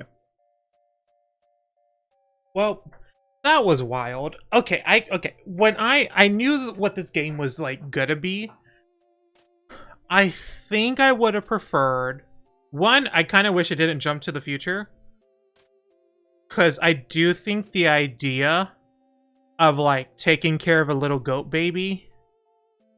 Okay, here's a few things. Here's a few things that I think could have worked better. Possess grandma. Cut that all together. Just make the grandma badass.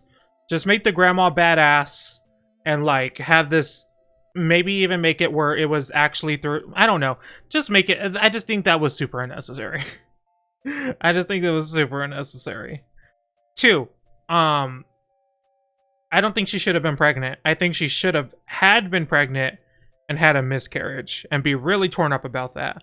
And then when the goat baby appears, that is the moment, and it's still Lee's decision, but that is more part of the reason as why it was chosen. Just want to put that one out there.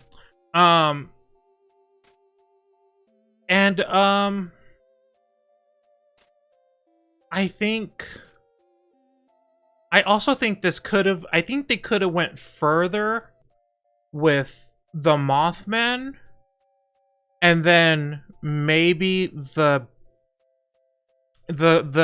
goat, the animal, the bipeds would have been a extra plus surprise that came out of nowhere.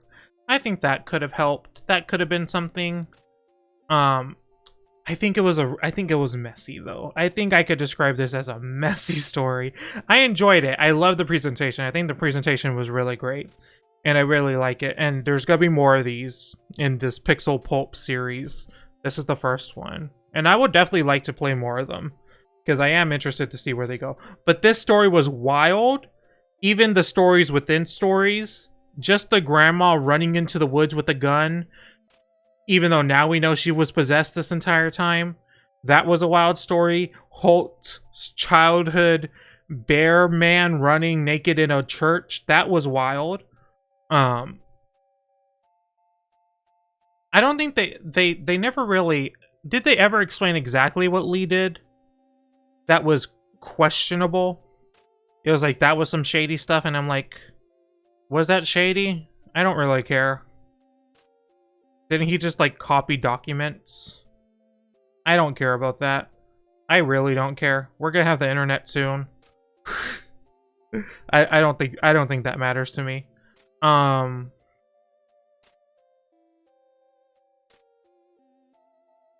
Two less moth. We definitely needed more moths. Definitely needed just more in general. Also, I don't know. I think the bat at the beginning, that seemed unnecessary. I think there was I feel like there was a lot of animals at the beginning of the game that never came back. Like, we didn't get the wolf, like we didn't get coyote people. Like, we didn't get that, and we didn't have them be the same coyotes. Where you could maybe, like, they talked about the leader of the coyote pack that had, like, a visible scar or something, and then we saw the same one later. Like, something like that. I just think there wasn't a lot of connections that I think could have been there that would have just, like, fit the story onto a single night that was there. Or it's like, also, why did the Mothman... If the Mothman's goal is to turn all the bipeds up, why did they kill the dog? What was the point of that? Because it just would have been a dog person then. Like, I didn't get that. Also, why were they all congregating at this one little gas station? I didn't understand that either. Maybe because that's where the light was? Maybe? I don't know. It was a messy... I think it was fun, though. I did have fun with it. But it was a messy time. It was messy. That's the best way I can say. But yeah, I guess that's it. I don't really have any more to add. I I guess I'm gonna end it there. Thank y'all so much for hanging out with me today, though. I do appreciate it. We didn't get to date any Mothmen, which is sad times, but maybe next time we'll get to date a Mothman. But yeah, I'll be back tomorrow. We're gonna play some DBD. I have a lot of items to use in DBD because I need prestige some characters. So we'll do that tomorrow. Yeah, I'm gonna end there. Thank y'all so much, and I will see y'all in the next one. Bye.